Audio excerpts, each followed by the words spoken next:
பார்த்திபன் கனவு பாகம் 2 அத்தியாயம் 13. சிவனடியார் கேட்ட வரம்.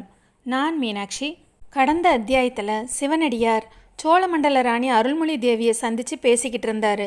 அப்போது சோழமண்டல இளவரசன் விக்கிரமனும் பல்லவ சக்கரவர்த்தியின் மகள் குந்தவியும் ஒருத்தர் விரும்புகிறதா ராணிக்கிட்ட சொன்னார். இதை கேட்டு அதிர்ச்சி அடைஞ்ச அருள்மொழி தேவி மயங்கி கீழே விழுந்தாங்க. அடுத்து என்ன நடந்தது? வாங்க கதைக்குள்ளே போகலாம். ராணி மூர்ச்சித்து விழுந்ததும் சற்று தூரத்தில் நின்ற தாதிமார் அலறிக்கொண்டு ஓடி வந்து அவளை சூழ்ந்தனர். சிவனடியார் நில்லுங்கள் என்று அவர்களை தடுத்து நிறுத்திவிட்டு தமது கமண்டலத்திலிருந்து தண்ணீர் எடுத்து அவளுடைய முகத்தில் தெளித்தார். உடனே மந்திர சக்தியால் எழுந்தது போல் அருள்மொழி கண் விழித்து சிவனடியாரை பார்த்தாள். சுவாமி, எனக்கு என்ன நேர்ந்து விட்டது என்று மெலிவான குரலில் கேட்டாள். உனக்கு ஒன்றுமே நேரவில்லை அம்மா. உன் மகனை பற்றி சொல்லிக் கொண்டிருந்தேன்.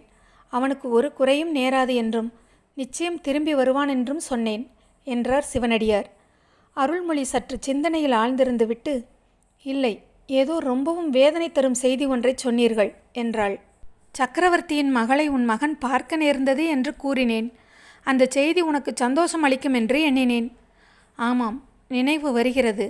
ஆனால் அது சந்தோஷ செய்தியா? சோழ நாட்டின் மிகப்பெரிய விரோதி யாரோ? என்னுடைய பதியின் மரணம் எந்த கொடிய சத்துருவினால் ஏற்பட்டதோ, இன்று நான் இவ்விதம் ஆதரவற்ற அனாதையாய் இருப்பதற்கு யார் காரணமோ, அப்பேற்பட்ட பகைவனுடைய மகளை பார்த்தா என் மகன் மயங்கிவிட்டான். விக்கிரமன் உண்மையில் என் வயிற்றில் பிறந்த பிள்ளைதானா என்றாள் அருள்மொழி. கொஞ்சம் பொறு அருள்மொழி, அவசரப்பட்டு சாபம் கொடுக்காதே என்று சிவனடியார் சிறிது கலக்கத்துடன் கூறினார். அவர் மகா புத்திமானாய் இருந்தும் அருள்மொழி இவ்வாறு பொங்குவாள் என்பதை எதிர்பார்க்கவில்லை என்று தோன்றியது. இதோ பார் அம்மா, உன்னுடைய தீராத கோபத்திற்கு ஆளான நரசிம்மவர்மனுடைய மகள் அந்த பெண் என்பது உன் மகனுக்கு தெரியாது. அவர்கள் ஒருவரை ஒருவர் அருகில் நெருங்கியதும் இல்லை, ஒரு வார்த்தை பேசியதும் இல்லை. தூரத்திலிருந்தே ஒருவரை ஒருவர் பார்த்ததுதான். அவர்களுக்கு கல்யாணமே நிச்சயமாகிவிட்டது போல் நீ கலக்கமடைய வேண்டாம் என்றார் பெரியவர். நல்ல வேளை, என் வயிற்றில் பாலை வார்த்தீர்கள். எங்கே அதுவும் அந்த பல்லவ சக்கரவர்த்தியின் சூழ்ச்சியோ என்று நினைத்தேன். சுவாமி, விக்கிரமன் எங்கேயாவது கண்காணாத தேசத்தில் உயிர் வாழ்ந்திருக்கட்டும். பசிக்கு உணவு இல்லாமலும் தாகத்துக்கு தண்ணீர் இல்லாமலும் கஷ்டப்பட்டாலும் படட்டும். ஆனால் அவன் திரும்பி வரவும் வேண்டாம், எங்கள் பரம விரோதியினுடைய மகளின் மாய வலையில் விழவும் வேண்டாம் என்றாள் அருள்மொழி. உன்னுடைய இருதய அந்தரங்கத்தை நன்றாக சோதித்துப்பார் அருள்மொழி. உன் மகன் சக்கரவர்த்தியின் மகளை மனம் புரிந்து கொள்ள வேண்டும் என்னும் விருப்பம் உனக்கு இல்லையா? அதெல்லாம் அந்த காலத்தில் சுவாமி. தங்களிடம் சொல்வதற்கு என்ன? வெண்ணாற்றங்கரை போருக்கு முன்னால் அந்த மாதிரி ஒரு பைத்தியக்கார ஆசை என் மனதில் சில சமயம் தோன்றியதுண்டு. அவ்விதம் ஏற்பட்டால் சோழ வம்சத்துக்கும் பல்லவ குலத்துக்கும் உள்ள பகை தீர்ந்துவிடுமே என்று நினைத்ததுண்டு. ஆனால் எப்போது என் பிராணநாதர் போர்க்களத்தில் உயிரை இழந்தாரோ அந்த சணத்திலேயே அந்த ஆசையை வேருடன் களைந்தெறிந்து விட்டேன். இவ்வளவு நடந்துவிட்ட பிறகு என் மகன் சக்கரவர்த்தியின் மகளை கல்யாணம் செய்து கொள்வதை விட அவன் இறந்துவிட்டான் என்ற செய்தியே எனக்கு மகிழ்ச்சி தரும். அருள்மொழி, நீ அந்த குழந்தை குந்தவியை பார்த்ததில்லை. அதனால்தான் இப்படியெல்லாம் வெறுப்பாக பேசுகிறாய். தாங்கள் பார்த்திருக்கிறீர்களா சுவாமி? பார்த்திருக்கிறேன். நெருங்கி பழகியும் இருக்கிறேன். என்னிடம் குந்தவிக்கு ரொம்பவும் பக்தி விசுவாசம் உண்டு. அம்மா, சிவஞான இன்பத்தின் சுவைகண்ட எனக்கு இந்த காலத்தில் வேறு எதன் மீதும் பற்று கிடையாது. ஆனால் அந்த குழந்தையின் பாசம் மட்டும் போக மாட்டேன் என்கிறது. அவளோடு 2 நாள் பழகிவிட்டாள்.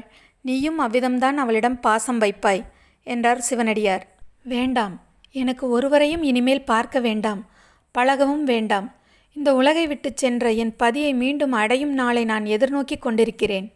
அருள்மொழி, ஒரு காலத்தில் என்னை நீ ஒரு வரம் கேட்டு வாங்கி கொண்டாய். அதன்படியே உன் மகனுடைய உயிரை காப்பாற்றினேன். உன் பதியின் மரணத் தருவாயில் நான் அளித்த வாக்கையும் காப்பாற்றினேன். இதெல்லாம் உண்மையா இல்லையா? ஆமாம், உண்மைதான். அதற்கெல்லாம் பிரதியாக இப்போது நான் உன்னிடம் ஒரு வரம் கேட்கப் போகிறேன். அதை நீ தட்டாமல் கொடுக்க வேண்டும். சிவசிவா என்று சொல்லிக்கொண்டு அருள்மொழி எழுந்து கைகூப்பி நின்றாள். சுவாமி, இவ்விதம் என்னை அபச்சாரத்திற்கு உள்ளாக்கலாமா? அடியாளிடம் தாங்கள் வரம் கேட்பதா? எனக்கு கட்டளையிட வேண்டியவர் தாங்கள் என்றாள். சரி, கட்டளையிடுகிறேன். அதை தட்டாமல் நிறைவேற்ற வேண்டும். தங்களுடைய வார்த்தையை நான் தட்டுவேனா? ஒரு நாளும் இல்லை என்றாள். அப்படியானால் சொல்கிறேன் கேள். என்றைக்காவது ஒரு நாள் சக்கரவர்த்தியின் மகள் குந்தவி உன்னிடம் வருவாள். அவள் தாயில்லா பெண். தாயின் அன்பு இன்றி அவளுடைய இருதயம் உலர்ந்து போயிருக்கிறது.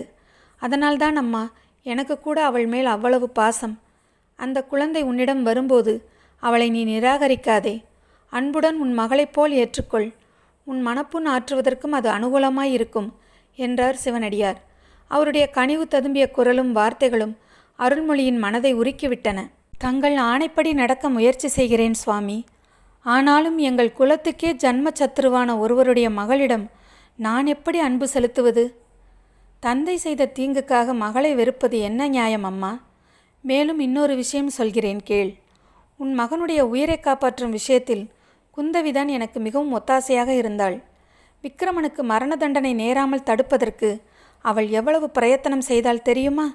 இதுநாள் வரையில் தந்தையின் வார்த்தைக்கு மறுவார்த்தை பேசி அறியாதவள் விக்கிரமனுக்காக சக்கரவர்த்தியிடம் எவ்வளவோ சண்டை பிடித்தாள். அப்படியா சுவாமி? அந்த குழந்தையை பார்க்க வேண்டுமென்று எனக்கும் ஆசை உண்டாகிறது. ஆனால் அவள் எதற்காக இந்த அபாக்கியசாலியை தேடிக்கொண்டு வரப்போகிறாள்? இல்லை அம்மா, இல்லை. நீ அபாக்கியசாலி இல்லை. விக்கிரமனை போன்ற வீரப்புதல்வனை பெற்ற உன்னை அபாக்கியசாலி என்று சொல்ல முடியுமா? குந்தவியும் உன்னை தேடிக்கொண்டு வரத்தான் போகிறாள். சீக்கிரத்திலேயே வருவாள் என்றார் சிவனடியார். அடுத்து வர்ற அத்தியாயத்தில் குந்தவி எதுக்காக அப்பர் பெருமானை போய் சந்திக்க போனா அப்படிங்கிறத பற்றி பார்க்கலாம்.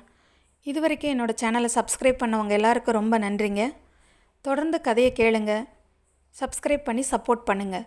நன்றி.